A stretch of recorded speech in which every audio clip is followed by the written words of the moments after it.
Para este nuevo episodio de No te quedes de piedra, vamos a encontrarnos con el anestesiólogo Manuel Herrero.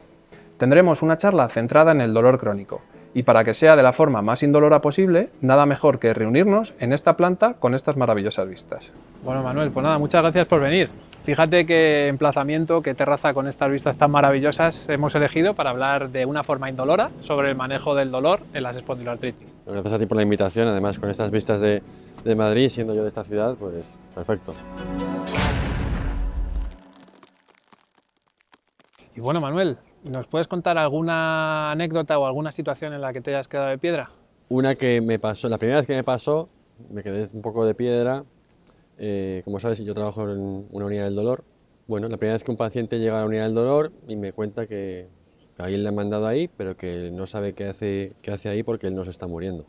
Y claro, yo me quedé, es que la unidad del dolor no es para la gente que se está muriendo, sino la mayoría de pacientes que tratamos son pacientes que viven con un dolor crónico y nuestro objetivo fundamental es mejorar la calidad de vida, ¿no? Entonces eso me dio pues una visión de lo desconocido que es el tratamiento del dolor en esta sociedad, ¿no? Y por desgracia pues sigue pasando, me sigue pasando hoy en día, solo que ahora ya pues no me impacta como al principio. Bueno, es un ejemplo claro, creo que igual con esta entrevista ayudamos a dar un poco más a conocer la labor que realizáis, ¿no? Sí, la verdad que tratamos patologías que cursan con dolor. Cuando ese dolor es refractario, no mejora con el tratamiento farmacológico o de otro tipo habitual, o son dolores que no tienen una solución quirúrgica, o que esa solución quirúrgica no ha dado ese resultado esperado, y ahí es donde entramos nosotros pues como un apoyo para mejorar el dolor y esa calidad de vida de los pacientes. Primero, muchas gracias por venir a hablar un poco sobre dolor crónico, un experto como el doctor Herrero, y espero que podamos ir aprendiendo muchas cosas de ti en este podcast y nos aclares dudas que puedan tener nuestros pacientes. Pero muchas gracias, Álvaro, por invitarme, esta terraza estupenda para pasar un buen rato. Vamos a aprovecharnos un poco de ti, Manuel, y al principio me gustaría saber un poco. Como ya sabes, el dolor crónico es uno de los síntomas centrales o cardinales de las espondiloartritis, ¿no? Me gustaría saber un poco cómo somos capaces o cómo sois capaces de definir el impacto que tiene el dolor crónico en los pacientes con espondiloartritis. El impacto que tiene el dolor en cualquier paciente que vive con dolor crónico es un impacto brutal. Es un impacto, pues imagínate vivir con dolor todos los días, en la localización que sea. Eso te cambia el temperamento, ver cómo estás más limitado para tus actividades de la vida diaria, ver cómo te va mermando a nivel emocional. Entonces, eso es algo que va de la mano en la mayoría de pacientes que viven con ese dolor crónico, y en el caso de la espondiloartritis, pues también es así. Y lo complejo del dolor crónico es que el abordaje tiene que ser pues, mucho más completo y multidisciplinar, ¿no? Porque el dolor agudo, que ha existido desde que el hombre es hombre, el dolor agudo es un signo de alarma y de supervivencia del ser humano. Pero cuando ese dolor pues, se transforma a un dolor crónico, eso pues, produce una serie de cambios y de hecho el dolor, como bien define la IASP, que es la Asociación Internacional del Estudio del Dolor, el dolor es una experiencia desagradable no solo sensorial, sino también emocional. O sea, nosotros todos los factores que nos influencian a nivel social y a nivel emocional, no solo biológico, pueden hacer que vivamos mejor o peor un dolor. Y eso es lo bonito y lo complejo de intentar ayudar a estos pacientes, ¿no? Me gusta mucho la respuesta porque ya nos vas dando muchas pistas de por dónde van a ir los tiros, ¿no? Y que la unidad del dolor no es solo un sitio donde uno va a que le hagan un procedimiento para intentar que se nos vaya el dolor y se termine la cosa, ¿no? Sino que a lo mejor hay algunas otras recomendaciones que podemos dar que no sean solo técnicas, ¿no? Cambiando un poco, hablando de los tipos de dolor, ya sabes que normalmente las enfermedades reumáticas dan un dolor que definimos como inflamatorio, ¿no? Entonces, ¿nos podrías dar algunos tips que ayuden a diferenciar el dolor inflamatorio, mecánico, neuropático? La verdad que las características del dolor, como nos las cuenta el paciente, son muy importantes para tener una sospecha de dónde puede estar el origen de ese dolor. El dolor de la espondiloartritis, como bien dices, tiene pues un importante componente inflamatorio. No deja de ser un dolor mecánico, porque es un dolor mecánico, como llamamos nociceptivo. Nociceptivo es que los nociceptores, que son los receptores que están en tendones, músculos, huesos, ligamentos, son los que transmiten ese dolor. Y en el caso de la espondiloartritis, pues probablemente es muy llamativo el tema de la rigidez, el tema de que el dolor cambia con los cambios posturales o dependiendo de pues, de diferentes posturas, y eso nos puede dar un poquito una idea de ese tipo de dolor que muchas veces ataca sobre todo a la columna, y no solo la columna lumbar, sino a otras articulaciones adyacentes como la sacroiliaca, que es una articulación que no se conoce mucho en la sociedad, pero que tú sabes que es un desencadenante muy importante de dolor, y si no conoces la anatomía y la fisiopatología, pues puede pasar desapercibido y pues no tenerlo en cuenta, ¿no? Fíjate si es importante la sacroiliaca, que forma parte de los criterios de clasificación, ¿no? Es una de las puertas de entrada. Tenemos la alteración en resonancias sacroiliacas o la presencia analítica de un marcador genético, que es el HLA-B27. Y si no tenemos eso, pues todavía no podríamos entrar, alguno de los dos, no podríamos entrar a clasificarnos como espondiloartritis. Me ha gustado mucho esta diferenciación en los tipos de dolor, porque eso nos da pie a ver esa importancia del trabajo multidisciplinar, ¿no? Porque los pacientes con un brote inflamatorio a lo mejor no van a ser subsidiarios o no se van a beneficiar tanto de un tratamiento local o una infiltración como de un ajuste del tratamiento de base, ¿no? Ya pueda ser fármacos modificadores de la enfermedad sintéticos o fármacos modificadores de la enfermedad avanzados. Y eso creo que es muy importante, porque además los pacientes que tienen espondiloartritis, con el paso del tiempo, lo que terminan desarrollando, pueden desarrollar una patología estructural, ¿no? Que es lo que, cuando ya hay lesiones en las articulaciones, que es lo que nos acaba generando ese dolor mecánico o incluso el neuropático. Y ahí yo creo que tenéis un papel central para ayudarnos a tratar y a mejorar la calidad de vida de esos pacientes. Nosotros siempre decimos que lo más importante en el manejo de un paciente con dolor es la consulta. En la consulta, lo que te cuenta el paciente, la información que te puede dar es importantísima. Hemos hablado antes del tipo de dolor que padecen los pacientes con espondiloartritis, que es un dolor nociceptivo que hemos comentado, pero también otros tipos de dolor que pueden padecer ellos, otros pacientes que son del dolor neuropático, que es cuando hay una lesión del nervio, y otro tipo de dolor nociceptivo que es el visceral, ¿no? Y te lo pueden contar de forma diferente, ¿no? Que te da mucha información. El dolor, cuando hay una lesión nerviosa, el paciente te cuenta más o menos el recorrido que sigue ese nervio, esa raíz nerviosa, te cuenta que el dolor te recuerda a un calambre, a una descarga eléctrica o algo punzante. Además se suele acompañar con alteraciones sensitivas como hormigueo o incluso debilidad muscular.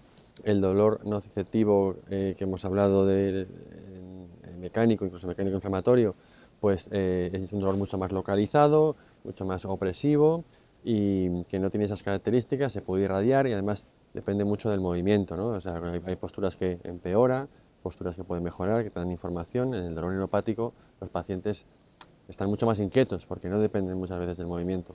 Y luego el dolor visceral, que también es muy complejo de manejar, es un dolor interno de alguna víscera del cuerpo, donde el dolor es como difuso, el paciente no sabe describir muy bien o limitar muy bien la zona del dolor, y además se acompaña de alteraciones vegetativas, ¿no? Como náuseas, vómitos o mareos. Entonces, es muy importante todo lo que te cuenta el paciente para ver un poco qué tipo de dolor tiene, porque según el tipo de dolor tendrá un tratamiento u otro. Después hay que explorar al paciente, entonces es muy importante, como tú bien sabes, tocar al paciente. El paciente que va al médico y no le toca, eso mal, porque también te da mucha información. Y luego usamos las pruebas complementarias, que muchas veces nos ayudan o apoyan el diagnóstico, otras veces no ayudan tanto.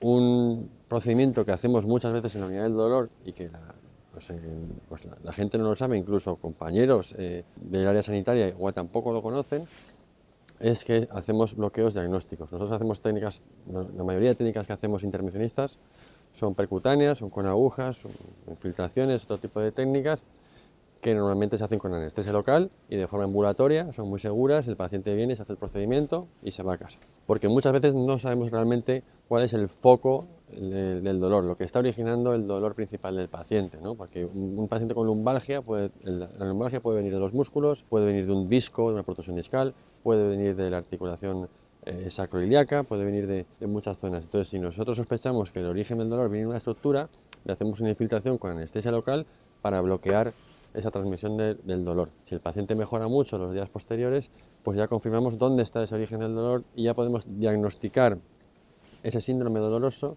y a partir de ahí trazar un tratamiento mucho más eficaz. Entonces, esta parte es importantísima y muchos pacientes vienen y necesitan de este tratamiento o de esta técnica diagnóstica que a veces también puede tener un efecto terapéutico. a largo plazo. Yo creo que ha sido muy interesante, muchas gracias, porque nos has ayudado no solo a comprender que hay diferentes tipos de dolor, sino a saber cómo se manifiestan y cómo los podemos diferenciar. Tengo que decir que lo que más me ha gustado, además de esto, es la importancia que le has dado a la historia clínica y a la exploración física, y cómo esto nos va a permitir al final diferenciar o ver qué tipo de dolor tiene cada persona y en función de eso individualizar el tratamiento, ya que esto no son lentejas para todos. Sí. O sea, eso me ha parecido súper interesante. Además de esto y de los bloqueos que podéis tener diagnósticos, ¿tenéis alguna otra técnica que nos pueda ayudar a diferenciar los tipos de dolor? Bueno, principalmente, como te he comentado, las infiltraciones diagnósticas son importantes para bloquear la transmisión del dolor, porque realmente lo que hacemos es bloquear la transmisión nerviosa de un dolor que puede venir de una articulación o puede venir del propio nervio que está lesionado, y eso nos ayuda muchísimo. También tenemos otro tipo de técnicas que usamos mucho, que son las técnicas de radiofrecuencia, que también son con agujas o cánulas, y la radiofrecuencia lo que hace es, tiene dos funciones, ¿no? O dos opciones.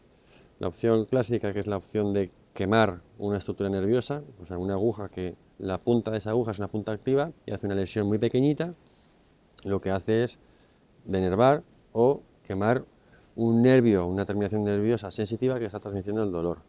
¿Eso cuando lo realizamos? Pues cuando son patologías con una degeneración estructural o una artrosis, donde no vale solo con hacer una infiltración con corticoides, por ejemplo, lo que hacemos es que disminuir la transmisión del dolor de esa estructura. Y eso es una de las opciones que hacemos con la radiofrecuencia, que es la radiofrecuencia térmica.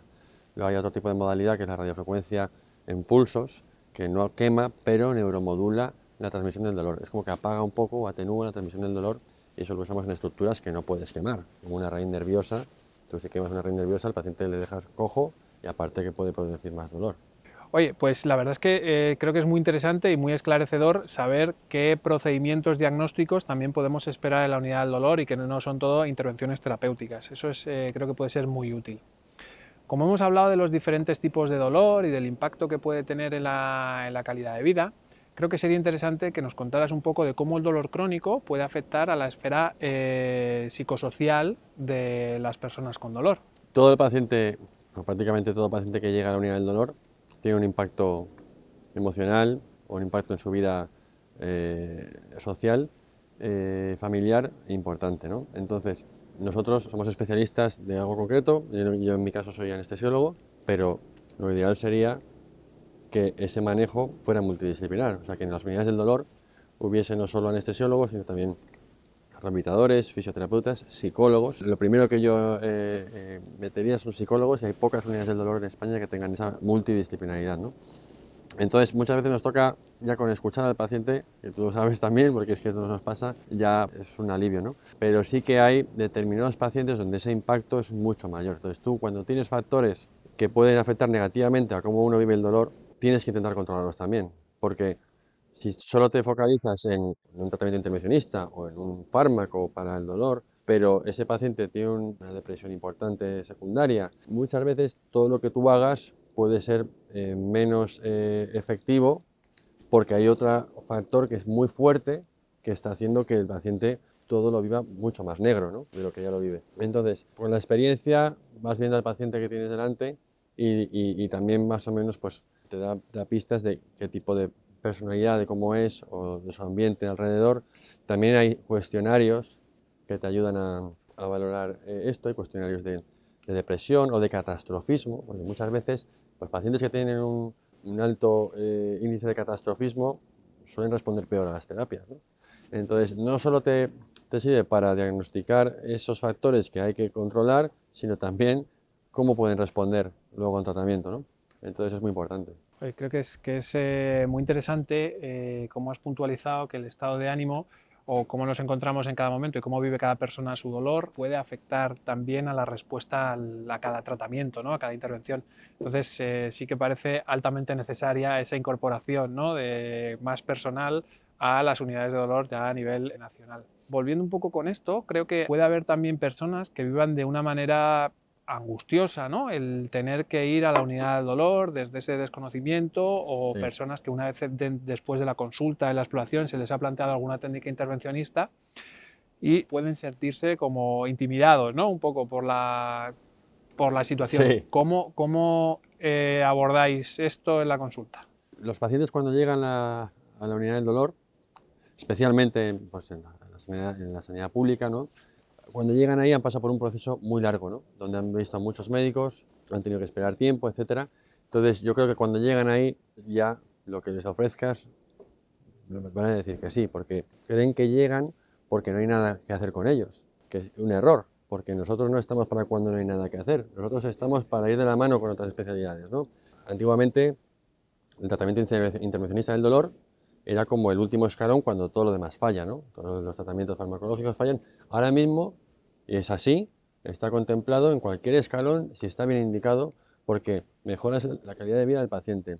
El paciente puede tomar menos medicación, el paciente va a estar más contento o va a tener menos impacto psicológico. Entonces, al final, en cualquier escalón puede estar bien indicado, y los pacientes, yo creo que cuando llegan ahí, vienen ya que quieren lo que hay que explicarles, ¿no? Porque son técnicas realmente muy seguras, en manos expertas, se hacen con anestesia local, el paciente suele estar despierto y después el procedimiento se va a casa. Las complicaciones graves son rarísimas. La eficacia pues suele verse al poco tiempo, ¿no? Porque cuando tomas medicación para el dolor, muchas veces tienes que ir tomando medicación, subiendo dosis, los efectos secundarios también están ahí. No estoy diciendo con esto que no haya que tomarla, por supuesto que sí, pero esto es como algo mucho más rápido y puede ayudar a todo lo demás, ¿no?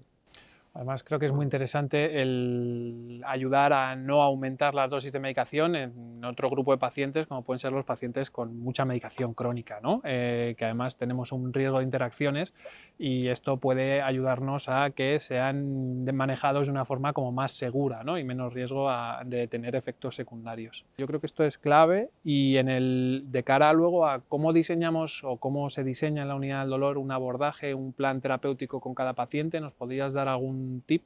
Centrándonos en el paciente con espondiloartritis, son pacientes con una enfermedad crónica, una enfermedad que necesita un seguimiento por parte del reumatólogo, que necesita un tratamiento de base, ya sea un tratamiento biológico o antirreumático, y nosotros estamos como un apoyo para mejorarle ese dolor, esa calidad de vida, especialmente si no toleran cierta medicación o si tienen una limitación importante, pues estamos ahí, ¿no? Y entonces nosotros lo que trazamos es un plan. Primero hacemos como infiltraciones, ya sean diagnósticas o terapéuticas, porque como tiene un componente inflamatorio, el corticoide suele funcionar.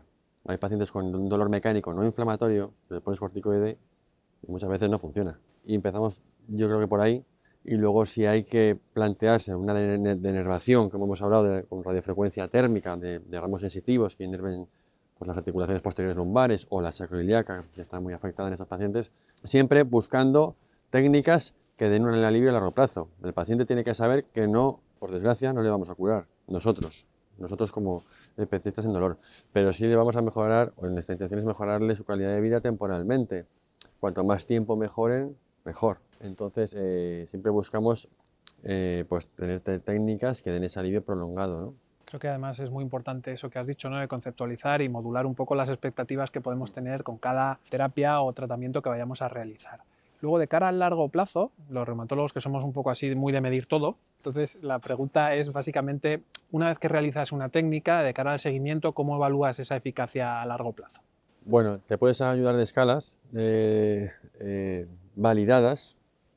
Entonces, a mí la escala que conoce mucha gente, la escala visual analgésica, ¿no? La EVA, que es como que puntúas de 0 a 10 cuánto te duele. Esa, la verdad que hoy en día no tiene tiene muy poco valor comparado con otras escalas, porque el paciente muchas veces mejora el dolor, te sigue diciendo que le duele un 8, pero el paciente de repente le preguntas y dice, ahora ya sale a la compra, ahora ya saca el perro, pero le duele un 8. Claro, es que te mueves más. Entonces, hay otro tipo de escalas, que son escalas de funcionalidad. Hay una que se llama el cuestionario WOMAC de artrosis, que te preguntan no solo por el dolor, te preguntan cuánto dolor tienes al subir escaleras, cuánto dolor tienes al salir del coche, ¿no? Y otras escalas de calidad de vida, que te preguntan por otros factores que hemos hablado que pueden afectar negativamente al dolor, ¿no? Por ejemplo, el sueño. El sueño es importantísimo, la calidad del sueño. O sea, yo duermo mal 2 días y estoy enfadado, ¿no? La calidad del sueño, síntomas de ansiedad, de depresión, ese tipo de cosas tienen un valor mucho. Todo es subjetivo, por desgracia, ¿no? Pero dentro de lo subjetivo te puede dar más información eso que una escala EVA, porque yo he tenido pacientes sentado como tú estás, diciéndome que tenían un EVA de 10. Y yo, señora, el EVA de 10 es como si le corto la pierna ahora mismo con una sierra. Y me dices, yo me duele un 10. Una anécdota curiosa, ¿eh? Una anécdota curiosa. Me dolía un 10. Entonces le dije, bueno, pues como te duele un 10, te voy a hacer una infiltración, pero sin anestesia local, porque no te puede doler más. Y dice, bueno, doctor, me duele un 8. Pero bueno, eso es un caso gracioso y extremo, no, eso no es así, ¿no? Pero que lo de la escala numérica depende del paciente, y como son enfermedades crónicas, hay temporadas donde el paciente está en algo mejor. Muchas veces, incluso no es por la medicación o las infiltraciones, sino porque igual ha mejorado ciertos aspectos de su vida, y otras veces, de repente, un paciente que estaba estable viene y está peor. Y puede ser pues porque o se ha divorciado o le han echado del trabajo, y son cosas súper importantes. Entonces, ante esas situaciones, pues tienes que intentar saber manejarte y estudiar al paciente en todo su ámbito, ¿no? Fíjate qué interesante lo que has dicho, que hemos pasado de una escala numérica, ¿no? O sea, cómo ha ido evolucionando esto, a tener en cuenta las actividades que realiza el paciente, ¿no? Es decir, volvemos a escuchar otra vez el paciente y cómo el cambio en sus actividades y que pueda realizar más cosas parece muy interesante a la hora de evaluar la respuesta y poder ajustar el tratamiento.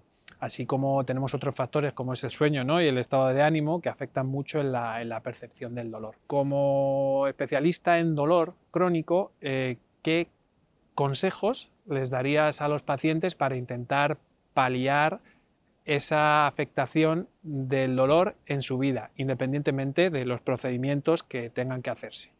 Primero, intentar tener un seguimiento estrecho con su médico responsable, en este caso el reumatólogo, que conozca que existen otro tipo de técnicas o tratamientos que se puede ofrecer, porque muchas veces tenemos una barrera a nivel social en la cual el paciente desconoce muchas alternativas que puede tener, y hay veces que eso también ayuda a poder demandarlas, ¿no? No solo que el médico las indique. Ya te comenté al principio que, claro, hay pacientes que te dicen que no, una unidad del dolor es para la gente que se está muriendo. Digo, no, perdona.